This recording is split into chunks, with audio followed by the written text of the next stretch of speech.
Good morning, Brother Chad Long, Delhi Baptist Church. I don't know why this camera, sometimes it's dark and sometimes it's not. I don't do anything to the lighting. It's the same. Yesterday, I recorded in the same spot with this same camera. Maybe it's got something to do with the sunlight from the kitchen window. I don't know. But anyway, I apologize for it being dark on my clothing, but it's, you can see my hands. You can see my face. I guess that's good enough. I'll record whenever possible. I'll try to record at the church. I'm more comfortable there anyway, behind the pulpit where God blesses His word to be proclaimed. But I'm in Dublin 2 days a week, sometimes 3, and people know that. So anyway, good morning. I hope you're having a good start to a good day. I hope that you've started it right by opening your Bible. I hope that you've had some prayer time. We're going to begin to close out this letter Paul wrote to Colossae. And remember, this letter is not just to Colossae, it's to Laodicea as well, and Hierapolis, if I'm saying that right, and I think I'm getting closer all the time.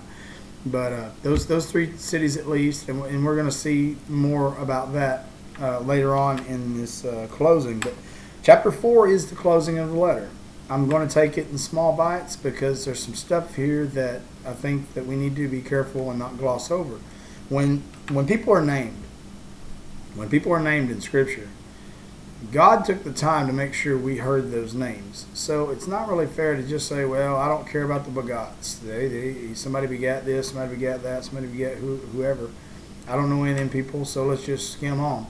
Sometimes there's a wealth of information and knowledge in who they are. And there are people who don't care about it. I mean, there just is. There's always going to be those who they just don't care about those types of details or the background of history. Some people are not into history. My wife is one of them. She just wants to know how it applies to her. It's like there's no past before she was born. And I get tickled at her because she can't help she's that way. I mean, it's just some people are interested in different things, and that's good. We're all different. But I get tickled at her because if there wasn't a life before her, there wouldn't be a her. So personally, I love the backstory. When Paul Harvey had the rest of the story, I'm talking about I would shut down whatever I was doing. I was the most unproductive guy on the planet when Paul Harvey was talking. Because for those few minutes a day, every day, or however often he did it, I didn't want to do anything else. I wanted to hear I hung on his every word. Now, I did listen to Paul Harvey every day, but I don't know the rest of the story thing. I don't think it was every day. It might not have been, but he had a news program he did every day. I loved Paul Harvey. I wish that there hadn't been anybody yet replace him. If you don't know who Paul Harvey is, you're doing yourself a real disservice if you don't look him up. But the point I'm making is there's more to the story usually than what we get just glossing over. So as we close chapter 4, Paul's going to mention some people, and some of them we don't know a lot about, but some of them we know a little bit about, and I just want to share in good detail what we're talking about. Now, when we closed out chapter 3, and I'm not going to read a bunch of this, I'm just saying when we closed out chapter 3, Paul was giving some directives to the family. He tells husbands to love their wives, wives submit to their husband, and we talked about that. That's not meant to be something ugly or wrong. If a husband truly loves his wife, I don't think she'll mind submitting to him as long as he's following the will of God. And anyhow, and she's following the will of God by submission to him as head of the household. Children are to submit themselves to their parents, to both of them, in mind. It irks me when my kids will listen to me and not my wife. That's not how it's supposed to be. They're supposed to listen to us. It says, obey your parents, not your father. He mentions servants, and we talked about the difference between a servant and a slave. I won't rehash that. But it comes down to verse 24 and 25 where he says, knowing that of the Lord you shall receive the reward. I apologize. I always forget to turn that off. Knowing that of the Lord you shall receive the reward of the inheritance, for you serve the Lord Christ. But he that doeth wrong shall receive for the wrong which he hath done, and there's no respect of persons. And then you have a chapter division here. And then it says, masters, give unto your servants that which is just and equal, knowing that you also have a master in heaven. It's not by accident that the Lord through Paul says for servants to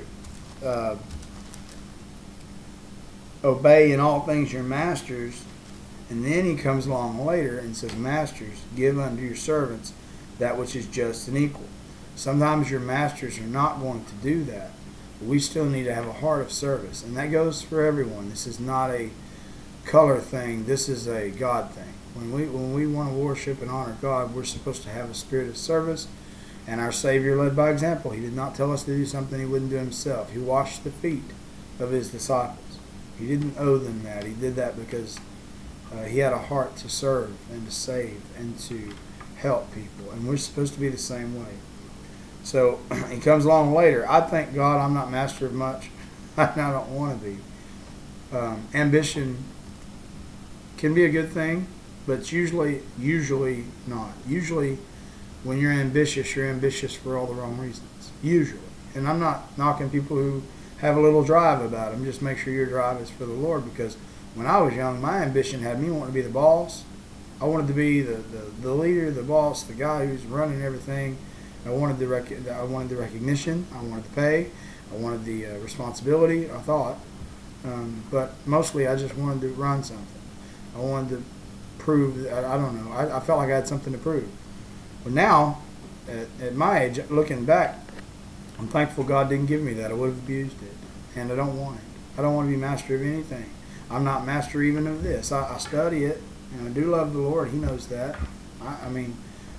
But I'm not master of anything, and I'm not master of much anyway. And I certainly don't want to be.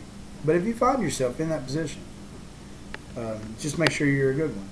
And make sure that master here is not talking about what we envision in American slavery, where we look at plantation owners who are taskmasters, and even what Israel suffered under Egypt. I mean, I don't think that's what this means. It just means, those in command, those who are in control, those who are the boss for whatever reason. Doesn't necessarily have to be, there's a negative connotation along with the word master. Because if you say, well, let me put it this way. I don't even want to be called master, just because of the negative connotation. But if I was somebody's boss, it wouldn't bother me to be called boss. So just be careful with the word, define your terms, understand what was meant at the time. A master can be anybody who's in authority over somebody else, who's in control of a situation, who's the leader. We have a chief at the fire department. He would be our master in all things fire and emergency related. He's EMT certified. He's got experience. He's our master. We don't call him that, and if he ever watches this, he'll laugh at me. But I'm not going to call him that. We call him chief. But that's who he's talking to. So if you're going to study the Bible, you have to study it in the context in which it's written and understood. So just please understand, master somebody in authority. Servants usually hired hand, not slaves. Servants received wages. They received something for their labor. So this isn't as bad as it may sound, and this does not condone slavery. It does not. It does condone the master-servant relationship, which can be defined as boss-employee and other things. But even at the fire department, we're volunteers. We don't even get paid. But we volunteer. There's an agreement. We all have an understanding. Nobody's a slave there, and they shouldn't be treated as such. Masters, give unto your servants that which is just and equal, knowing that you also have a master in heaven. Continue in prayer and watch in the same with thanksgiving. So I'm not going to continue to hash out verse 1. I just want you to understand, be just, be equal, be fair. Remember that you want God to be equal and fair and just with you. Jesus gives a parable at one point, talking about two different people, talking about one particular servant who I guess was a mid-range servant. He owned some property, but he was under a lord, and he owed a lot. I mean, more than he could pay in a lifetime. I don't know how he ever got that far in debt. Apparently, he ran up every credit card he had at the same time. That's a joke.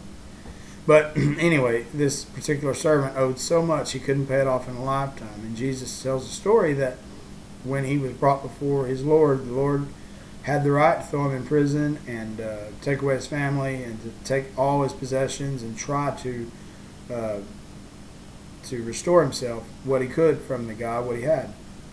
But the guy had mercy on him. The Lord had mercy on him and forgave him all that he owed. Every dime. He was completely debt-free. He walked out of there and he didn't owe anybody. And the first thing he did is go grab somebody under him, another servant, and have him arrested and tried to take away his family because he owed him a fraction of that amount. And I know what happened. He says, oh, I'm debt-free now. If the guy had paid me while I owed, it wouldn't have been mine. It would have been his. Now I'm debt-free. Now I can begin to line my pockets. And so that's one of the reasons that Paul is reiterating the point here, that you have to be fair and just because you're going to answer to God. And by the way, that servant paid for that behavior. He was punished for that. So if you're not familiar with that parable, look it up. It's I don't have it in front of me. Just trying to quote it from memory, just summarize it, but it's the same point. Give unto your servants that which is just and equal, knowing that you also have a master in heaven. Continue in prayer and watch in the same with thanksgiving. I hope we started our day today with prayer, and I hope that you're thankful for all God's done for you. I'm trying to be thankful for all God's done for me. With all, praying also for us, that God would open unto us a door of utterance to speak the mystery of Christ, for which I am also in bonds. Now, that's an old English way of saying pray, and as you pray for us. Pray God will open more opportunities for us to spread the gospel of Christ. The mystery is the gospel, and it's only a mystery to lost people. They don't understand it. You can tell them about it, and they don't get it until they accept on faith who Christ is. And then the Lord will reveal to them a whole lot more than even that. Just like He has us. Think about where you were when you got saved and what you understood compared to what you understand now. That's why He calls it a mystery. But He says, while you're praying, pray for us. Pray that we'll be able to spread the gospel, even though that's what got me arrested. He says, for which also I'm in bonds. He says, that's what got me put in here, but pray God will open up a door using that, because I'm not going to cut it out. I love that in jail, Paul's still willing to do what got him arrested, which was proclaiming the gospel and speaking on behalf of Christ. He says, verse 4, that I may make it manifest as I ought to speak. In other words, if God will permit me to continue to do as I'm supposed to do, I can be an example of that. He says, I can make it manifest. The way that we're supposed to be and the things I'm telling you to do, I can do those things myself. I just got to get out of here. He wanted to continue building churches and spreading the gospel, and he wanted to lead by example. I think it was killing Paul that he's writing letters to people what they ought to be doing, and he's not able to get out and do a lot of it. He was, however, having an impact on the guards that watched him on house arrest. I mean, there's evidence of that even to this day, that the souls that he had access to, and may have won. We believe he won several of the Praetorian Guard. Caesar's own personal guards, his quote-unquote Secret Service types. Paul led several of those and their families to the Lord. But he says, verse 6, and I'm going to close with these next two verses because, again, I don't want to go too fast here. I want to get into these carefully. And he says, verse 5 and 6, I'm going to close with these. Walk in wisdom toward them that are without, redeeming the time. Them that are without are those outside of the church, outside of those doors. Walk in wisdom. Now, I am guilty. I admit I am guilty of not doing this as often as I should. When I'm outside of that house of God, I know when I'm in that house, it's not the church. It's just where the church meets. But it has been set aside, sanctified for the use of glorifying God. And I believe it is a holy place where the Lord can come and meet with us. I mean, He lives within us. But when you get us all together, I believe the Lord shows up. And so I act on my best behavior when I'm there. When I go out those doors, I try to continue that, but I fail at that. I fail at that more often than I like to admit. And sometimes I don't walk in wisdom toward them that are without. And those without are those outside those doors. Lost people we come in contact with, people in our community. Sometimes they see another side of me and they think, that guy's a preacher. And I'll be punished for that. I have to live with that. Just the simple thought that I have not reflected Christ in all I do. I'm working on it. I hope to improve on it every day from now on. But unfortunately, I find myself in that position where Paul's talking to me here. Walk in wisdom toward them that are without, redeeming the time. That means making good use of the time. Redeeming the time means to use and utilize it. To use all the time we have left. We don't know how long we have. Don't waste time. You can't go back. You don't get it back. So use the time wisely and walk in wisdom toward them. Be careful about what you do and say. Verse 6 finishes that point, and we're going to stop there. It says, let your speech be always with grace, seasoned with salt, that you may know how you ought to answer every man. I'm going to close this morning's devotional with this story. And I'm ashamed, but I'm telling you what happened. I was asked not to come back into a particular convenience store last week. The lady said I was rude to her, and she didn't want me back in there ever again. Well, it took me until this week to find out what's really going on, because I thought, wow, I may have been somewhat insensitive, but I wasn't rude, and I certainly haven't been rude enough to be asked not to come back. You talk about blowing my mind.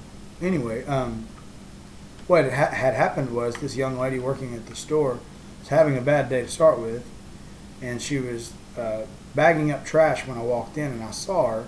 Wasn't paying attention to what she was doing. I just saw a lady who was frowning, very noticeably frowning, and I said, and I quote, "Smile, Lana. Life ain't that bad. Jesus is still on the throne." Well, first of all, and I knew her name because I go in there a lot. First of all, telling somebody to smile very seldom makes them smile. In fact, it probably had the opposite effect. She probably wanted to say something very choice to me right in that moment.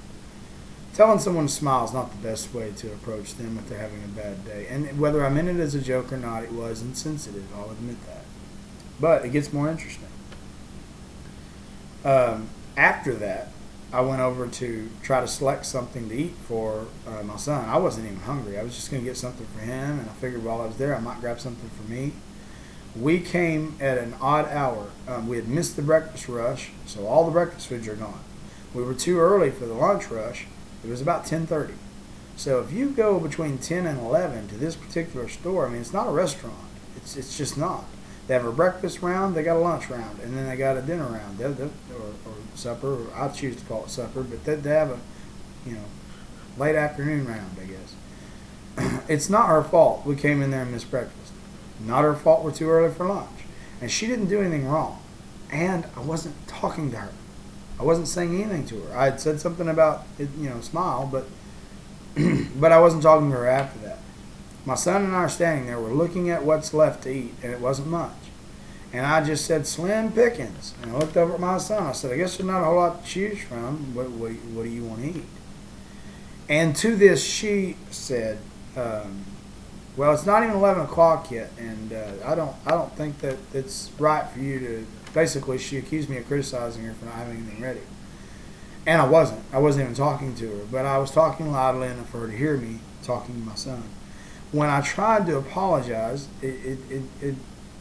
I guess because I felt attacked, the way she was raising her voice at me, I didn't sound very sincere in my attempt to apologize. In fact, I was kind of arguing my point that I didn't mean anything towards her, that we were just noticing the fact that there wasn't a lot to choose from.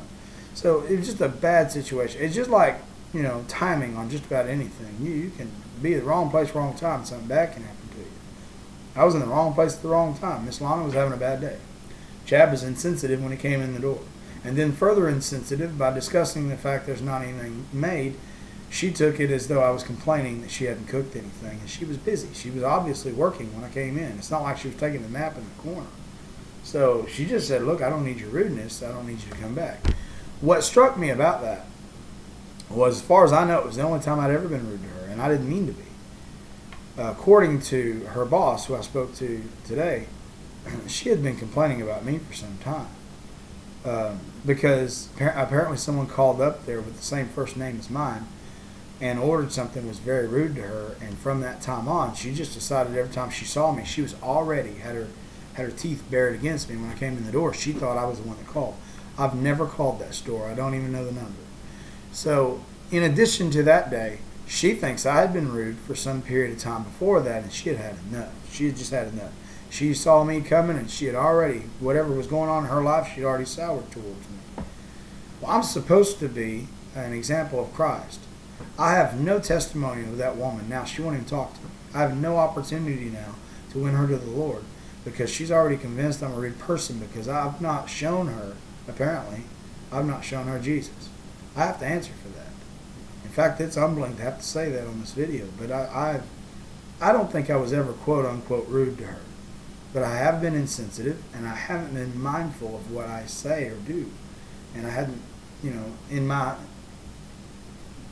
hunger and in my lapse of judgment, I was considering myself and not other people. So when I read this again, I want you to put yourself in my shoes, and I want you to see that sometimes, whether you think you're being rude or not, sometimes you are being insensitive.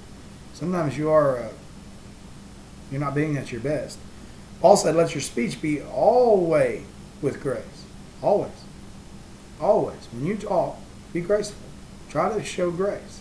Because it'll open the door later for the gospel. It's not for you. It's not about you. It's for Jesus. So let your speech always be with grace, seasoned with salt. That means ready to flavor up the conversation. And remember, we're salt and light, and we're representatives of Christ. This has to do with spreading the gospel. It also has to do when you're talking with anyone about anything. Season with salt, that you may know how you ought to answer every man or woman. I would have known how to answer her if I'd have gone in there in the right frame of mind. When we go into the public eye, especially now with coronavirus, when we go into the public eye, we need to always be ready to share the gospel, to share a good word, to say something good and godly. And it'd probably be a good idea to say a little prayer every time you go into the public. Every time, say, Lord, let me show grace. Let me season it with salt. Let me be ready always to speak on your behalf. And let me make every conversation about you and not about me. If we went into the public with that mindset, you would not believe the difference we'd make just in our own community and beyond. So I hope I've given you something to think about.